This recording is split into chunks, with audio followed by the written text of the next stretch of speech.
no issues there though. No surprise.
Good morning, everyone. Let's get started here.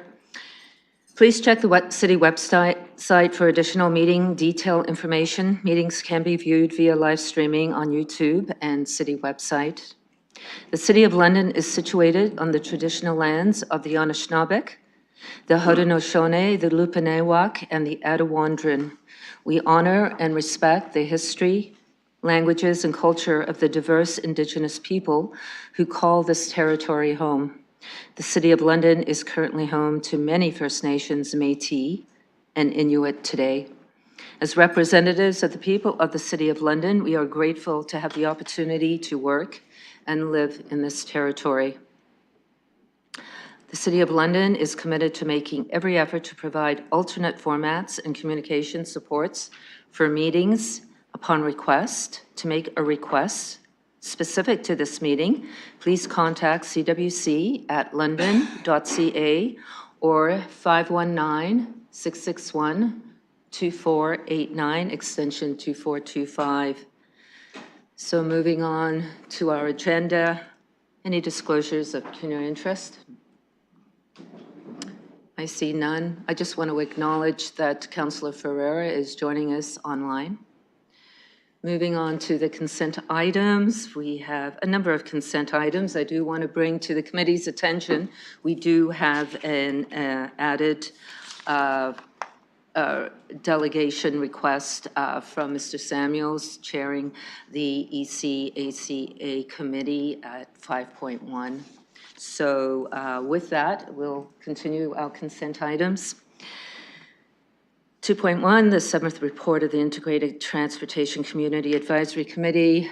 First of all, I'll go to the committee and ask for a motion, maybe for the consent items. Is there a motion to receive the consent items? Councillor Frank, and seconded by Councillor Pribble. And I am going to move on throughout the consent items now, receiving the 7th report of the Integrated Transportation Community Advisory Committee. 2.2 is the appointment of consulting engineer, contract administration services for the CP rail and flagging fees. Any questions, comments from committee? I see none. Moving on to 2.3, which is the appointment of consulting engineers for the infrastructure renewal for round 3. Any questions, comments from committee members? I see none. And moving on to 2.4, which is the mid-year update green bin and collection program implementation. I know this is a report that we've been all looking forward to. I will like to go to Mr. Stanford just to do a quick presentation on green bin report. Well, thank you, Madam Chair. And what I'd like to do, if I may, is just highlight a number of what I believe are the key or the very important items from this particular report. As a refresher, about 127,000 green bins have been delivered in London right now. That's over the first 6 months. And essentially, with all the program changes in place, we've probably impacted about 325,000 Londoners. So it's a big change that occurred at the start of the year. And Our report is about what has occurred over the last 6 months. And I'll tell you, from staff's perspective, we're very pleased to see that participation has grown from the original estimate of about 40% in the first month or 2 months, upwards now of 60% participation. And that number is equally important when we compare that with other programs in Ontario that are very similar to our Green Bin program.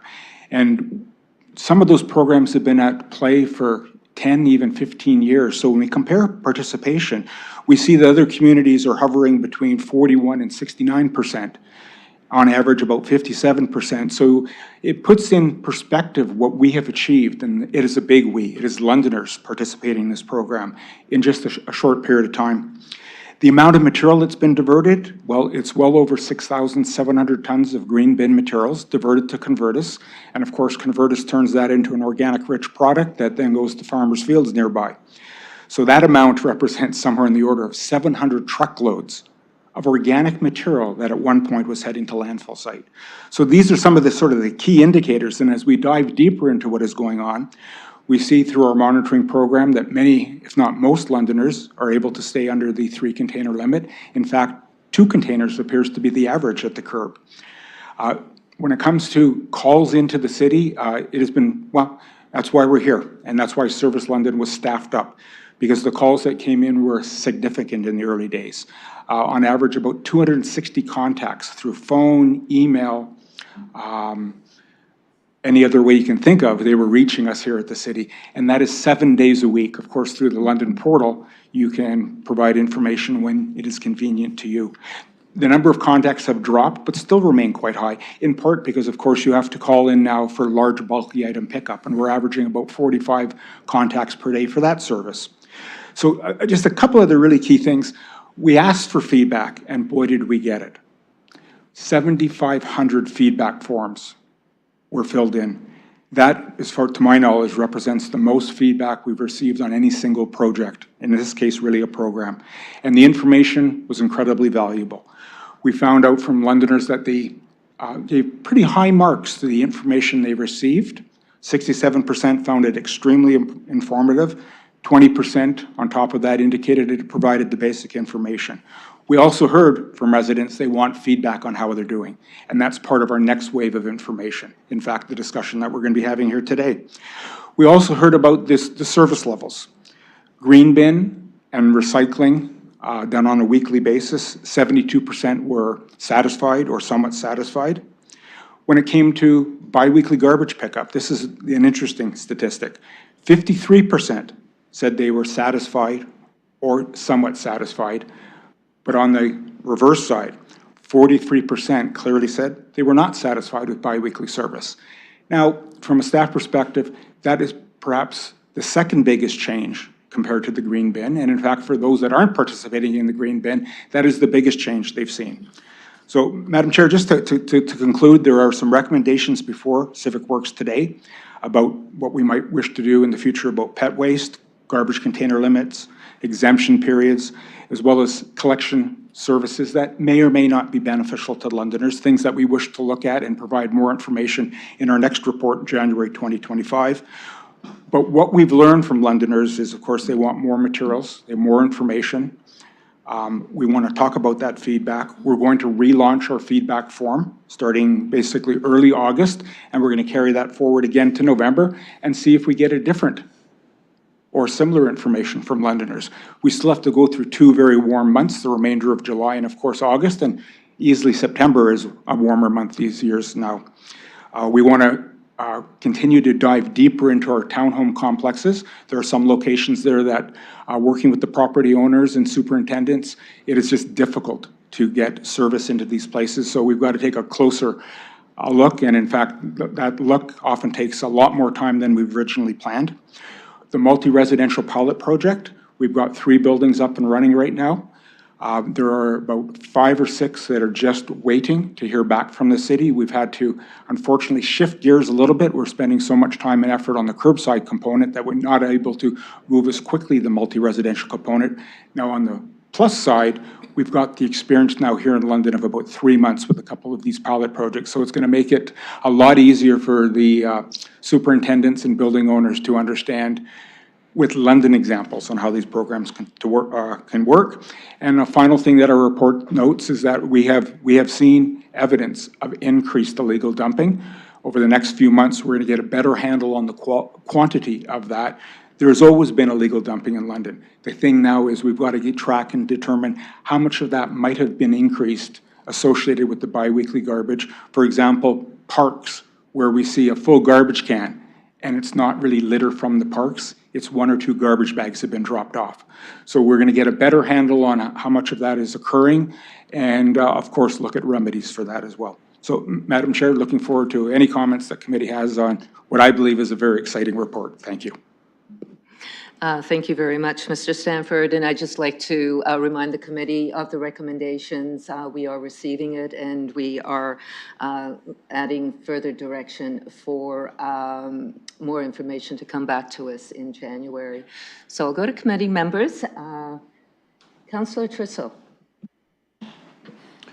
Thank you. Through the chair, I'm not going to change any of the recommendations, but I really have to say that this was just such an outstanding report. And I want to thank all the members of your team. Are they here? The names on here, Mr. Just one moment. If staff can respond. Mr. Springer. Oh, you've got your mic on too. Mr. Stanford. Madam Chair, my apologies. No, people are not here today. There might be a few listening in, but any comment like that, I definitely share with staff. And it goes way beyond just folks in waste management area, because as you can tell, it taps into Service London staff. So thank you just for that comment alone. And this means a lot to people in my ward. And I've heard back from people about how happy they are. And by not getting complaints, I sort of quasi hear that they're happy. But this really has turned around. There was a lot of skepticism when this started, especially around campus. But this has just turned out really well. And I think part of that is due to the diligence of you and your team. You're always out there and you're always getting feedback from people. But the results that you presented to us in this report, it's so thorough. You know, and it just gives this council a really good basis to understand what changes we might want to make. The only question I have, though, is based on your learnings in terms of dealing with property managers in apartment buildings, are there certain aspects of apartment buildings that make them better suited to this project? Are there certain apartment buildings that have inherent problems that won't work? If I'm looking at all of the apartment buildings in my ward, is there some criteria I could be applying in my head to think of what a better candidate would be? Mr. Stanford, and maybe you can address townhouses as well. Yes. Thank you. And through the chair, it's interesting. It's almost with multi-residential buildings, no two buildings are identical. Often is the amount of space that we're working with, as well as the relationship between the superintendents and the tenants in the building. The buildings that we have in line right now, we found wonderful relationships, and that is really helping getting the program off the ground initially, getting participation at the start, and as well, just even after 3 months, troubleshooting the challenges, because we have to get back to issues and solve them very, very quickly. But when it comes to what we are looking for, this is the challenge. There are 700, 800 buildings in London. We don't wish for the pilot project to only work with the easy ones. We actually want to tackle a couple that have the challenges of less space to find out, is it more frequent pickup that is required? And if that's the case, maybe that will be the solution. So the slowness is due to city staff, and we'll put it on me. We just haven't been able to get there to go through the appropriate awareness and education with initially the superintendents and or the building owner. So we have a list right now of people who want to go the next step. It's now a matter of us just reconnecting with them in the next handful of weeks after this particular meeting. And the exposure we're getting, we think interest will be there again very, very quickly. But as far as going forward, working with building owners is essential because they're the ones responsible for putting the system in place. So even if there's a building owner that says, no, I don't want any interest in the pilot project, it is really in their best interest to pay attention to the information and the learnings. And we're working very closely with our colleagues at the London Property Management Association, where many of these groups are members. Not all, but many of them are. Councillor? Nothing else.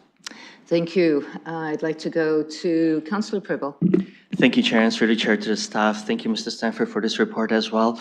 And at the beginning, my ward residents, I did receive a lot of calls and emails, and I have to say a couple of things. The first one is the biweekly garbage collection notes with Q&A you have provided us with. It was a tremendous help and answered many, many questions. And also collections frequency Ontario municipalities, there was a help as well. So our residents did got the answers to the questions, most of them, and they saw how the other municipalities are working. So there was a tremendous help for me. I don't have, in the last 2-3 months, I did not receive any, really maybe 1, 2, so not too many. But when I look at our Service London portal, just last 2 months, we are, compared to last year, we were at 3,000. Now we are at roughly 9,500 for solid waste. And I know you mentioned just a few minutes ago, we received feedback about 7,500. So I'm just curious in terms of just last 2 months of the 9,500 solid waste, did we look into it in terms of what has to do with green bin, what has to do with regular stuff, and did we evaluate it? And besides the recommendations that we have in front of us, are there any additional initiatives how we can go deeper into those, for example, last 2 months, 9,500 requests? Thank you. Mr. Stanford? Through the chair, when people reach out to Service London, the information that's categorized into usually about 5 to 10 different categories ranges anywhere from green bin service, not collected, what was maybe in the bin that was not acceptable. Of course, we're getting calls on biweekly garbage pickup if people not quite understanding which particular week is their service, they miss something, what can they do? And then, of course, with the bulky item collection, that's about 45 contacts per day that we did not have just last year. So the information coming into Service London is also valuable information, and any information there is documented. We didn't include that data specifically in this particular report because of the wealth of information that we received from the feedback form, which allowed them, of course, to also provide additional comments. So what we're hearing from Service London is captured through the feedback forms. We're not really hearing anything different other than that service that is available from our Service London staff has really, really been extremely helpful. And your comments about when people hear and get responded to very, very quickly, I think they have comfort. Even if they receive the information that's not what they're looking for, they still have received a response and they know where to go for further information. So it's going to be the combination of all this information that is crucial to making any future changes, should there be a need for future changes. Councillor? Thank you for that answer. I'm just going to follow up as the comment that the issues I had at the beginning, I have to say thank you to your staff because there were quite a few, and we addressed it very quickly, and I received the feedback from my residents again that thank you for addressing these issues promptly. Any other comments for committee members? Councillor Frank? Thank you. I also want to echo my thanks. It was a very thorough report, and it looks like we're on track to hitting some good targets. I was wondering, I know that we have an overall 60% waste diversion plan, and I'm wondering if we're hitting 60% within the green bin program, where does that put us overall within the broader 60% waste diversion target that we're trying to achieve? Mr. Stanford? Through the chair, that's an item that we haven't quite calculated right now. That will be a key part of our next report when we do our year-end statistics. But just based on the tonnage to date, the green bin is, I wouldn't say it's exceeding, it's where we should be on our road to 60% diversion. Of course, with changes in recycling, all those items are going to be part of that, but that will be a key part of our report in January of next year. So at this point in time, I can just say based on the numbers, we're heading in the right direction, but I can't offer you a percentage at this point. Councillor? Thank you, appreciate that, and I look forward to that later on. And then the other question I had was regarding the illegal dumping in parks. As we know, based on the budget, we already have a strong need for more staffing within Parks Department to be able to deal with garbage in our parks. And I'm just wondering, I know that there's a mention of further details to estimate the amount, types of materials and areas to compile into a list of prevention measures. My understanding is you're already working with parks operations, but I'm wondering, given the multi-year budget will be coming up quickly, if there are discussions about needing any funding, given that we didn't fund the parks cleaning in the multi-year budget, the increase that we needed in staff. So just wondering if those conversations are happening as we move into the multi-year budget process. Mr. Stanford. Thank you, and through the chair, I do know the conversations are occurring, as we've indicated in our report. What I don't know is the status of them. I'm not sure if Paul Yeoman, the director of that area, is online with us today or not. Paul, are you online? Unfortunately, Paul's not, but I will make sure he's aware of the question, because we are getting ready for the annual update. Thank you. Councillor? Thank you, I appreciate that. And if you're able to pass along that, I can speak for myself, I can't speak for council, but I'm very supportive of revisiting that budget ask, given that not only did they already need it, but now they need it even more, given the increase in illegal dumping. But again, thank you for everything, and look forward to continuing to see the green bin being very successful. Thank you. Thank you, and to committee members for your comments. And if I can make a few comments here from the chair, I too was really pleased to read this report. A lot of positive information coming forward. I've heard from residents in my ward who were a little skeptical of the green bin program, now invested in the green bin program. So I'm not surprised that 40% going to 60%. And one of the reasons I've heard is because they see less garbage going out as well. We are averaging around 2 bags, so really pleased that it is successful in terms of participation. I am looking forward to the January report. I think it's really important that we have a better understanding when it comes to townhouses and apartment buildings. We can see that the majority of our development are townhouses and apartment buildings, not singles anymore, and the opportunities there. It's going to be a reminder to me when I sit up at planning and listen to applications and making sure, even questioning if there's enough space for garbage, in particular the green bin. I think there are further opportunities out there as well. I know the provincial government has done a good job with the Blue Box program, making it producer responsible. But as we become accustomed to sorting things, I do have concerns around the large home pickup furniture, things like that. That has definitely increased, and I wonder if there's possibilities of the provincial government doing more to support municipalities in doing the larger pickups. And with that, I just have such great confidence in staff and for the great work that has gone into implementing this. It's taken us a long time to get here, and I'm so thankful that we are here. And again, I have such confidence that we'll continue to make this a successful program. So with that, I will see no other further comments, so we'll just move on to the next consent item, which is 2.5, the Sunningdale Road East and Clark Road intersection improvements.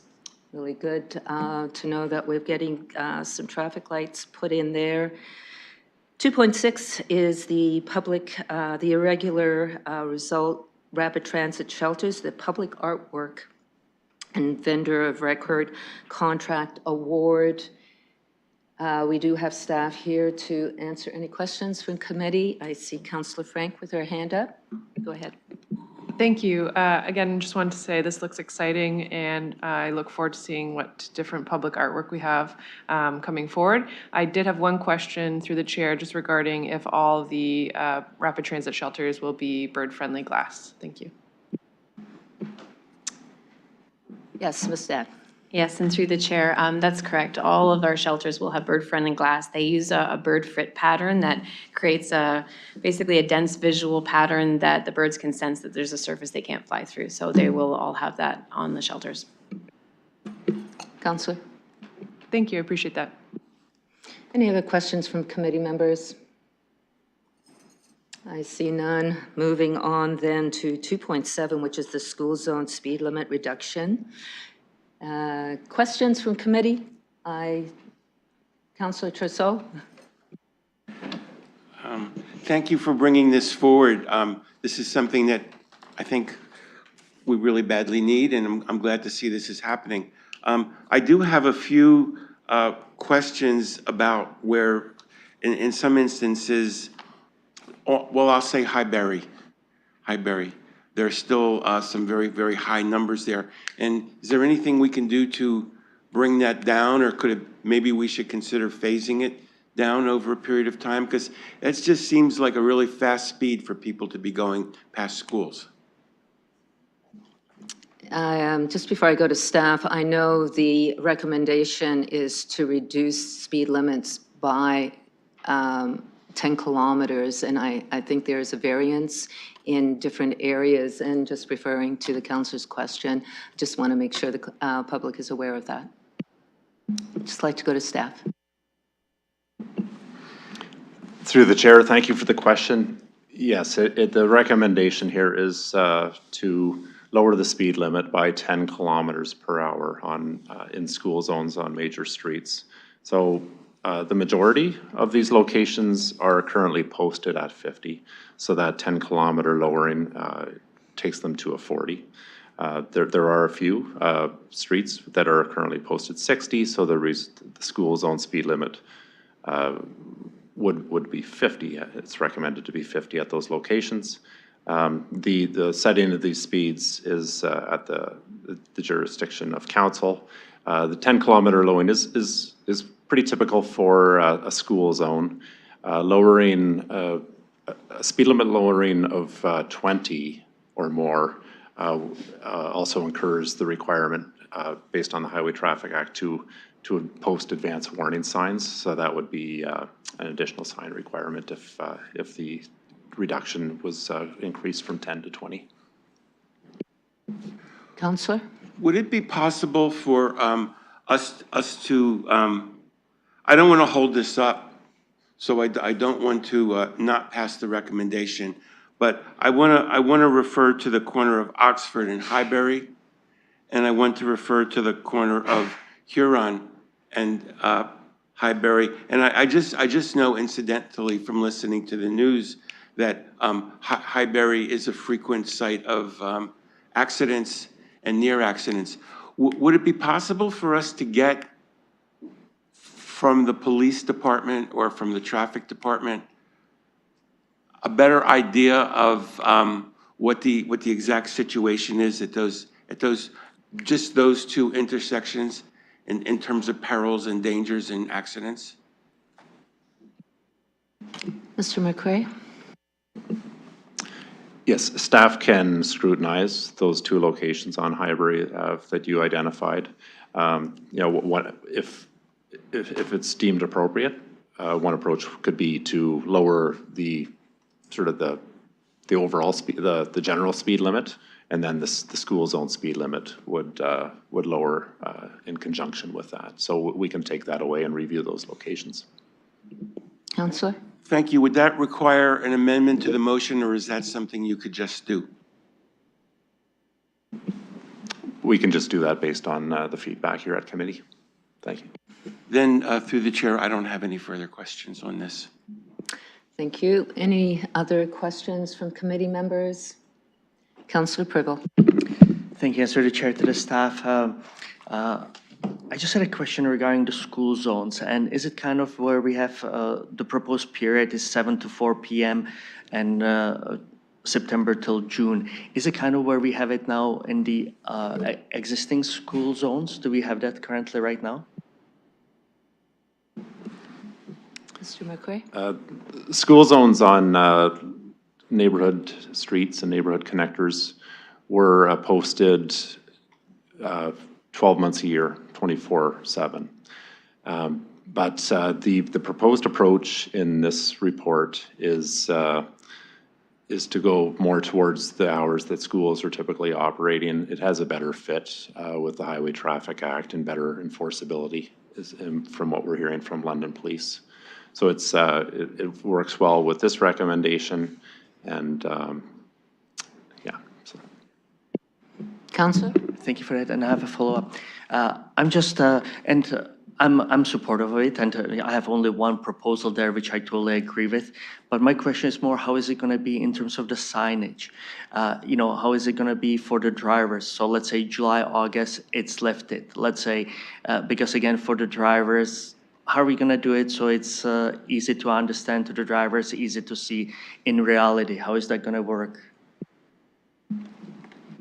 Mr. McRae. Thank you, through the chair. So the signage that will be placed on the street is shown in Figure 1 in the report, and it identifies the time of day, the days of the week, and the months of the year. So it'd be identified as September through June. We would accompany this, since it's new to London, with communications programs to help educate and increase awareness amongst the public, sort of at a general level, and then we could also do targeted communications by working with our partners at the school board. Councillor? Okay, thank you for that. I did see the signs, but I just didn't know, again, for the drivers, so it's, the information is, so we inform the public as much as we can, but what you were saying, that we are going to take other sources, avenues to do so. So I'm glad to hear that. One thing I want to make a comment from last round, we did this, the decrease on Dundas Place has been working, and I talked to various merchants, and certainly that was very positive, and everyone feels kind of safer. So I just want to make that comment that it works, and certainly in my area, there are a couple of roads in terms of Fanshawe and Richmond that late in the evening or even past midnight, there are issues. But again, I do realize it's not the issue of signage and us, it's the issue of enforcement. But if there will be any additional things that we could do to be proactive, in my ward on these two roads, Fanshawe and Richmond, there are high speeds. And again, it's usually late in the evening after 11 o'clock, midnight. Please do consider those. Thank you, and no more questions. Thank you, Councillor. Any other comments from committee? I see none. If I could ask a few questions here from the chair. Thank you to staff for bringing this forward. I've been waiting for this one for a very long time. I'm really pleased to see that we are reducing our speeds on these arterial roads. We do have a number of schools on them. But just following up on the councillor's question around signage, I know we're hoping to look at installation for this September. Any concerns about getting all the signage put in? And I'll start with that question. Yeah, thank you for the question. The intent, subject to council approval, is to start the signage as quickly as we can. It does require detailed layouts and figuring out where the signs can go and coordinating with with the road environment. So it won't be possible to get them all installed by September. This is probably an initiative that'll take likely until the end of the calendar year, but we would intentionally target sort of higher priority locations, try to get whatever we can done before September, but it will take longer than that. Thank you for that information. And my last question is, are we going to keep our cameras in our school zones and community zones? That will continue? Yes, the automated speed enforcement program certainly will continue and complements this recommendation today. It adds an enforcement tool to the school zones that wasn't previously available prior to the Safer School Zones Act enabled by the province. So that will apply to these school zones as well. Thank you for that, and for the recommendation coming to us today. Moving on, 2.8, which is the Upper Thames River Conservation Authority and West London Dyke Phase 9 through 13 design. Any questions, comments from committee? See none. And with that, we do have a motion on the floor, and we can proceed to vote. Chair, I Oh, have, Councillor Ferrara, my apologies. Please proceed. no worries. It's just, I wanted to see if we could get a summary from staff, just what to expect for the West London Dyke part for the phases 9 through 13 design. Just a quick summary, if we could get that from staff. I wonder if I can go to staff for a quick update. Thank you. Thank you, through the chair. So this section looks after the design work for the phases between the forks of the Thames and to Cavendish Park, so westerly. This fits in with the design work underway as well with trunk sewer upgrades, so on in the general area. So in terms of what it will look like or anything like that, I'm not sure what sort of details the council is looking for, but we don't have those at the moment as we are just entering the design phase, but there will be more information to come. Councillor? Okay, thank you. Thank you for that. I'll be looking forward to the extra information on that. I know the West London Dyke is obviously a big protection for the neighborhood in the area. So, and we are seeing flooding events. So, and I know it's supposed to be protecting for that 250-year flood. So, looking forward to that information. Thank you. Thank you, Councillor, for your question as well. It is a massive infrastructure project, and it's been going on for a number of years, and it continues, and the importance of having that dike there is something that we would definitely need in our city. So thank you for your question, and hopefully we'll receive further information. Councillor Purville. Thank you, Chair. And I know I did have one more question, and I'm glad we are still in consent under the school zones. And I'm going to wait, it's actually a question for Mr. McCray. Through the chair, to Mr. McCray. I just want to ask you, I did have one more question regarding the school zones. And when I look at the signs and there is that period of time, how will the drivers know that what's the speed limit in July and August? So I understand we have the times there, and that was the question I forgot to ask. So how will they know? So we go, let's say, down to 50. How will they know that in July, August, they can go 60, 70, 80? Mr. McCray? Yeah, through the chair. So the signage that is on the street currently with the speed limit, so that signage will remain. The speed limit signage will override when the driver enters the school zone.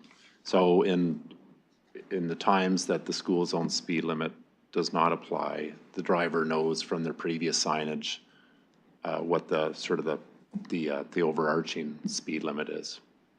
And then there'll be a reminder of that at the end of the school zone where that general speed limit will be reinforced with another sign where the school zone ends.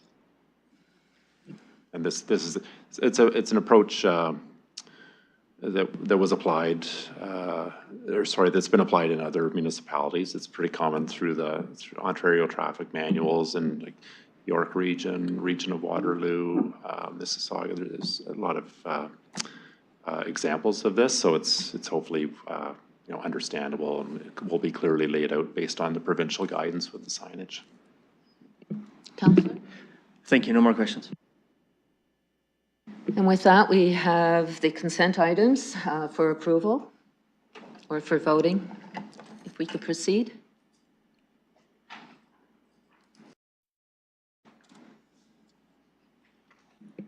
Councillor Ferreira? I vote yes. Closing the vote, the motion carries 5-0. And moving on, we have no scheduled items. Any items for direction? Deferred matters, additional business. We do have 5.1. We do have a delegation from Mr. Samuels, the chair of the Environmental Stewardship and Action Community Advisory Committee. Mr. Samuels is here. We do not need a motion to accept his delegation. So, Mr. Samuels, you have up to 5 minutes. Thank you. It's good to be here back at Civic Works Committee. I think this is my first time in chambers with these barriers removed. It's kind of nice, actually. You can see me more clearly. I'm here to present the report from the Environmental Stewardship and Action Community Advisory Committee. Normally, this would appear automatically on your agenda, but because our meeting only occurred recently, I suppose it was supposed to carry forward to the next cycle. I'm here because one of the items on our agenda was a bit time sensitive that I wanted to bring to your attention, and I wanted to just speak to some other updates from the committee. At our meeting that was held last week, we received an update from Municipal Compliance. Mr. Jeffrey attended and addressed some questions about the communication pieces to support the yard and lot maintenance bylaw. This is something that had been brought forward to Civic Works previously. Our committee had issued recommendations. I've been made to understand that work on the communication pieces is ongoing. They're currently developing the prohibited plants list. They're consulting with First Nations community members about any considerations with plants ending up on that list. We discussed a few aspects of the bylaw. The web page will be updated in the near future. They're also updating the door hangers. Really just trying to make it easier for people to understand how to achieve compliance. There was also interest in discussion about creating a separate web page with information about why using vegetation and naturalizing your garden and installing a rain garden, etc., is good practice. So looking forward to those pieces coming back around.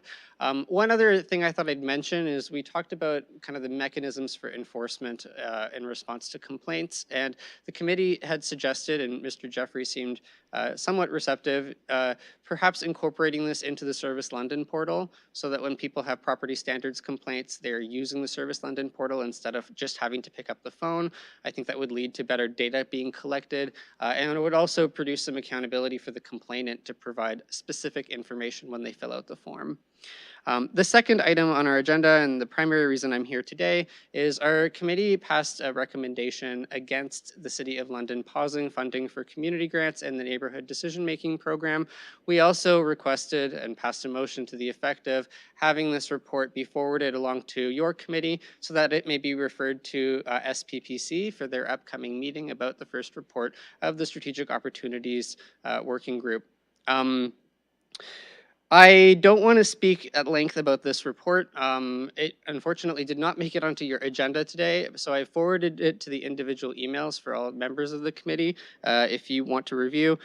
In addition to the recommendation against pausing of the funding, our committee has provided 5 questions that we would like to be forwarded to SPPC. These are not just about this initial decision, but about the process for this working group and for working groups in general. The questions are, 1, what exactly would replace the existing grant streams and neighborhood decision-making program? 2, where does the 0.1% budget savings estimate come from? And does this estimate account for costs associated with shifting delivery of neighborhood improvements into the Parks and Recreation Master Plan as discussed? Number 3, how has suspending funding for grants and neighborhood decision-making been studied in terms of impacts to capacity of relevant divisions to deliver services, impacts to the workload of individual members of council, as well as impacts to community partners who work with the city? Number 4, what is the process for the Strategic Opportunities Review Working Group to receive suggestions of potential cost-saving opportunities from outside its core membership, such as from the city's advisory committees? The Environmental Stewardship and Action Community Advisory Committee members are prepared to propose cost-saving measures that the working group could explore, but we are unsure how to share that feedback. And finally, number 5, what is the City of London's policy with respect to receiving delegations at working groups, such as at the Strategic Opportunities Review Working Group or the Governance Working Group? And so if your committee agrees, we would ask that this report and our questions be forwarded along to SPPC. Recognizing that the added agenda deadline is soon, I've taken the initiative to submit this as an attachment to my delegation request at that committee. It will be received. However, because our advisory committee reports to the Civic Works Committee, not SPPC, I'm here simply to close the loop and ensure that that referral takes place. Anyways, thank you very much for your time.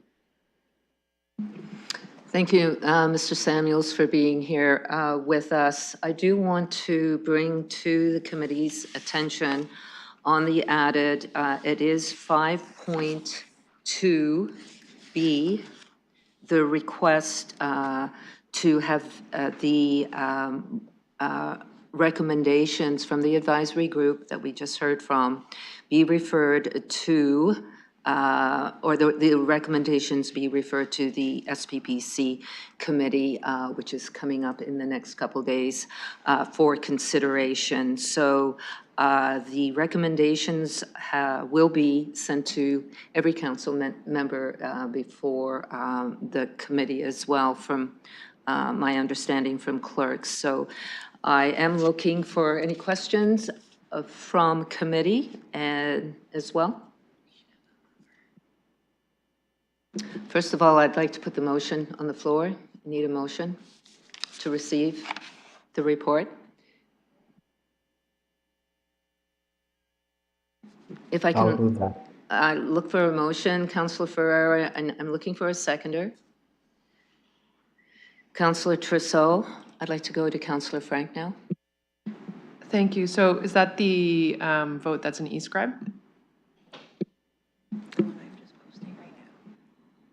The clerk is just posting it right now.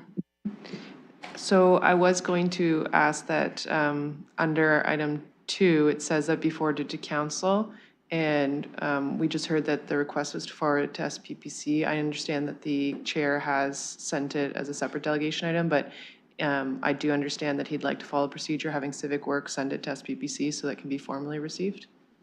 I'd like to go to the clerk. So it goes to SPPC, not to council, the recommendation?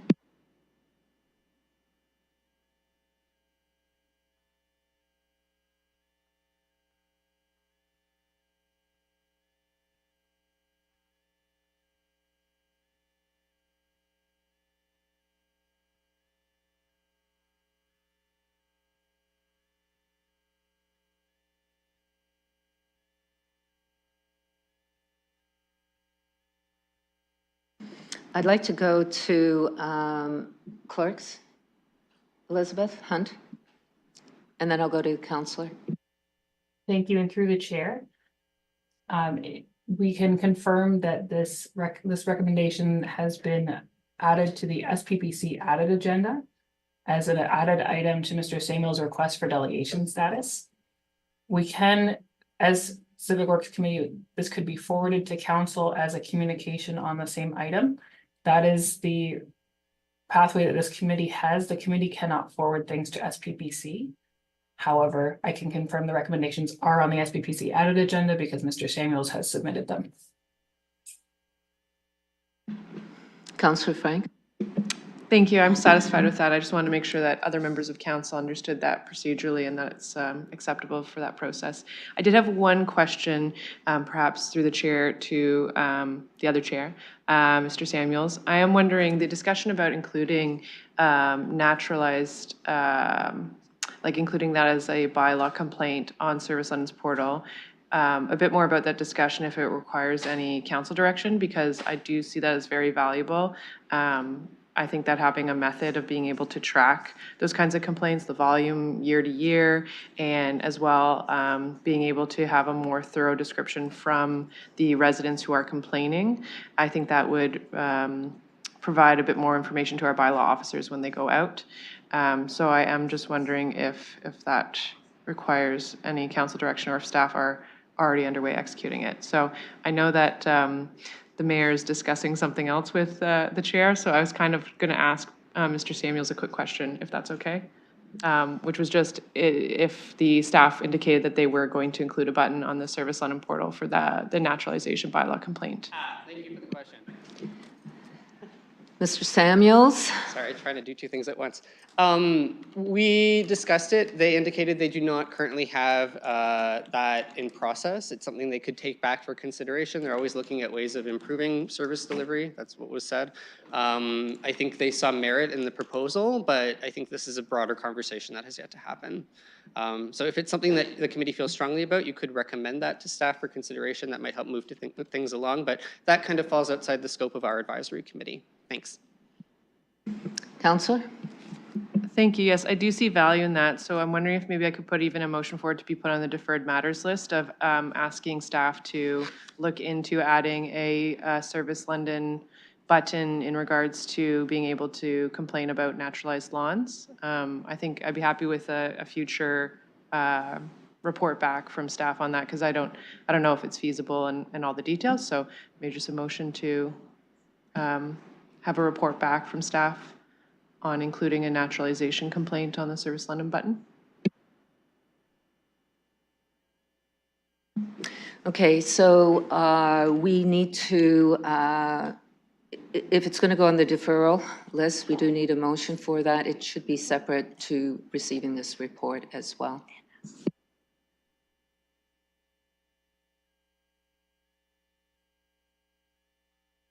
So we do have the report on the floor. Looking, any other questions from committee members? Councillor Frank? Thank you. Can I make that motion now then?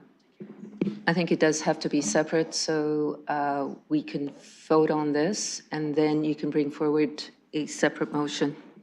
All right, any other questions from committee members? I see none, we can proceed to vote.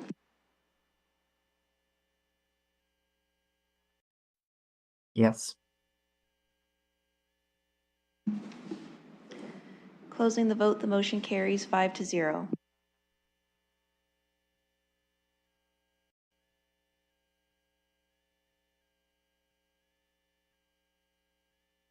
Okay.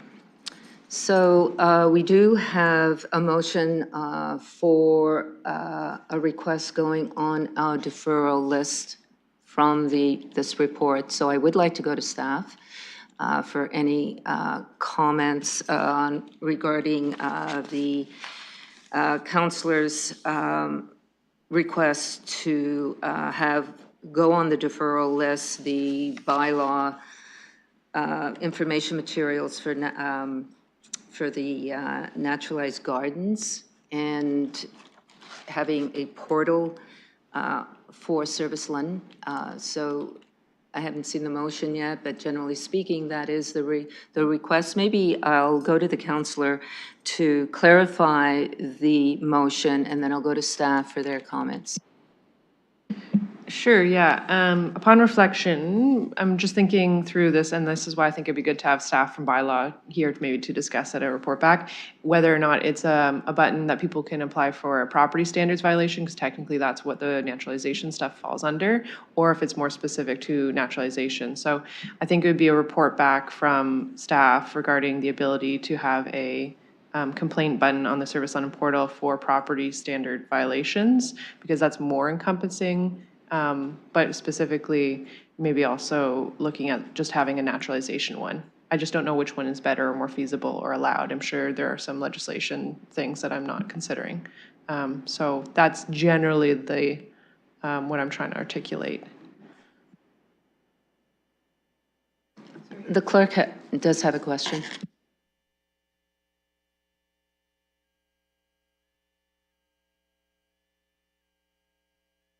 Yeah, I'm wondering if we could write property standards violations and or naturalization property naturalization violations, because I'm not sure if we're allowed to do property standard violation complaints through a portal if it has to be called in. I don't know what the legislation says.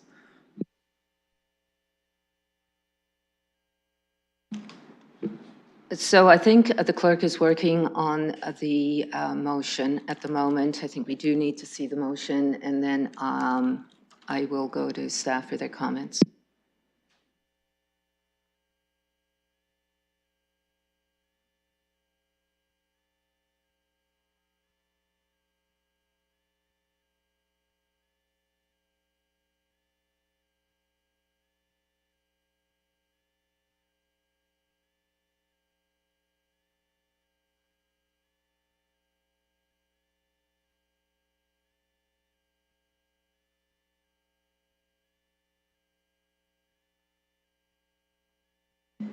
So the motion is posted. I hope staff can see it on the screen.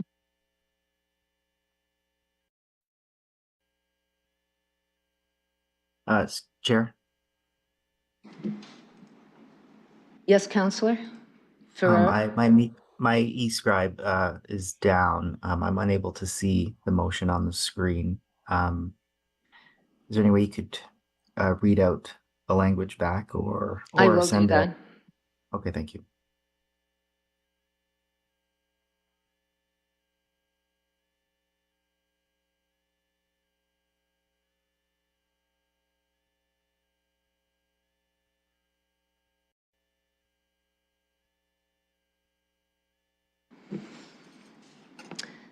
So I will read out the motion.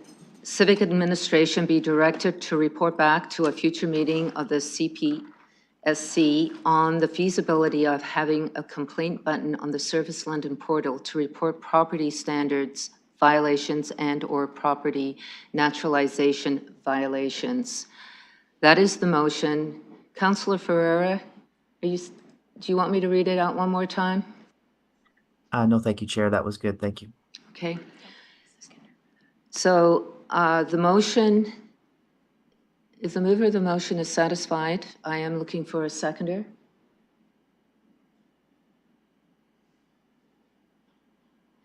I can So- second that, Chair. Thank you, Councillor. And moving on to questions, Councillor Trussell. I just went to this, to the Service London portal, and there already is a button for property standards complaints, but it says buildings or your unit. So I think it might be a little bit ambiguous. So I think that if there's a separate button for either change building to property, but better yet, have a separate button, I think it would be much clearer to, I think a lot about when people approach Service London and whether they get confused. So I think having an explicit button would be a good idea. Having said that, principles of web design tell us that you can only have so many buttons before you have too many buttons, but I think under the circumstances, this would be a good use of another button. And while it is technically a property standards complaint, I'm not sure that people make that connection. And once you limit it to unit or building, that would cause confusion. So I guess what I'm saying is I support the motion, but when this goes to staff, I think it would make sense for it to be a separate button. Thank you for that. I will go to Councillor Frank. This is a report back as well, just as a reminder to committee members. Councillor Frank. Thank you. Yes, I just did a quick look at Service London as well. And this one, the button you're talking about looks much more like rental units and landlord-tenant board issues. So when you click on it, that's what it brings up. So I don't think people would think that they would submit a like naturalization one through that. So I agree with you is what I'm trying to say. And then through the chair, I don't know if staff here can comment, but I would love to hear, as you were indicating, their feedback as well.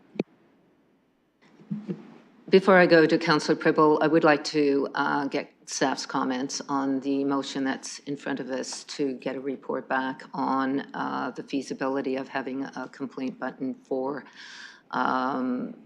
property standard violations and/or naturalized area violations. Mr. McRae?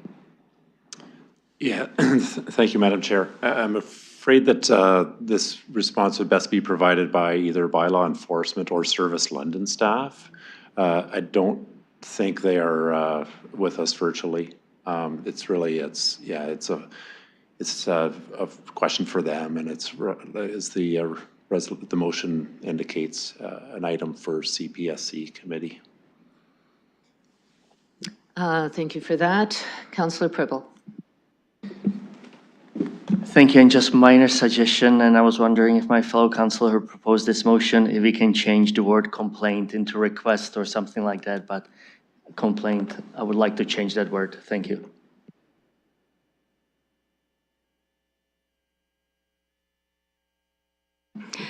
I think the councillor is okay with, just one moment. Councillor Frank, comments? I'm fine with that, and I just wanted to confirm if the seconder was okay as well. Seconder's okay with that. Thank you. Through the chair. So we are changing the word then, and we'll just wait for the motion to come up again.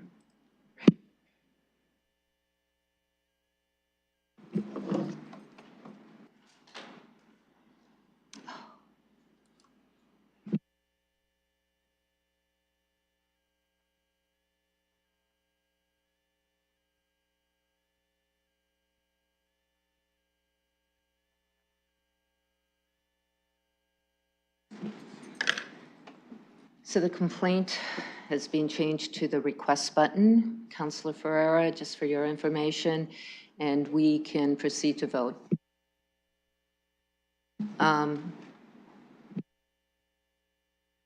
Any other questions, comments? See none, we can proceed to vote. I vote yes.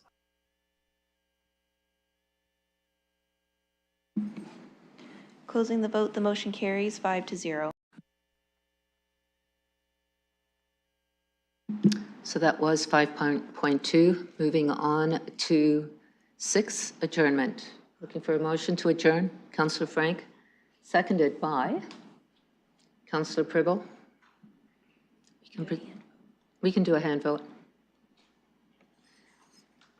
Just I need to vote see yes. some more hands here. Thank you, Councillor Ferreira. And with that, I adjourn the meeting.